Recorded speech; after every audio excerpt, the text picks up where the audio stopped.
Hiya, my name's Miss Smith and I'm Head of Chemistry here at Corby Business Academy. I'm going to read The Hippopotamus by Greg James and Chris Smith. In a drought, in the dust, in a dry river bed, a sad hippopotamus hung his grey head. He'd had nothing to drink since the start of this week. If he didn't find water, things could get quite bleak. The hippo was sad and the hippo was hot, but did he sit down and give in? Of course not. He remembered the words of a wise old giraffe that he'd heard long ago when he'd been a young calf. There'll be times in your life when your road will be tough. You'll be tempted to say that you've had quite enough. There'll be people that try and convince you to stop, and you'll feel that you're just about ready to drop. And those are the times when you've got to keep moving, and with every small step you'll see things improving. Just point any way that seems hopeful to you. You move 1 foot forwards, then foot number 2. Then follow this up with your other 2 feet, then return to foot 1 and repeat and repeat. Remember these words, said the wise old giraffe to our hero the hippo when he was a calf. So the hippopotamus nodded his head. I'll keep plodding and see where I get to, he said. And he looked all around at the arid terrain and thought, will I ever find water again? Ahead, a high mountain rose up in the distance. It looked rocky and steep, but with hippo persistence, he decided he'll walk till he had overcame it, in case there were better things over the summit.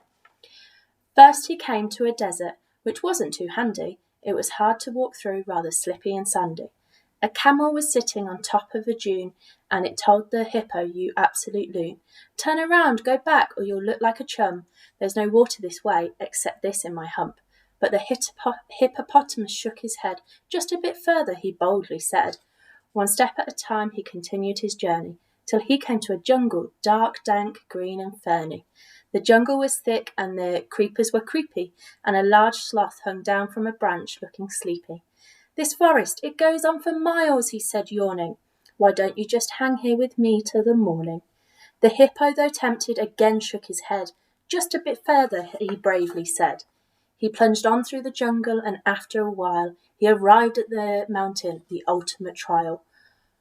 Poor Hippo was tired, almost giving up hope, but 1 step at a time he pushed on up the slope. The mountain was rocky and strewn with huge boulders. The stones hurt his feet and the sun scorched his shoulders. A lion sat there on a rocky outcropping, and the lion called out, "You're much better off stopping." But the hippopotamus shook his head. Just a bit further, he proudly said. His heart was so heavy, his feet were so sore, but he climbed and he climbed, 1 step, then 1 more step more. And just when he was feeling ready to drop, he finally realised that he'd reached the top. And a splendid sight met his eyes when he looked down. A wide, muddy waterhole, gleaming and brown. He could see lots of splashing. Someone was there bathing. A hippo, a friend, and they seemed to be waving. And the hippopotamus nodded his head. I'm glad that I chose to keep going, he said. Then a voice from behind him called out, we were wrong.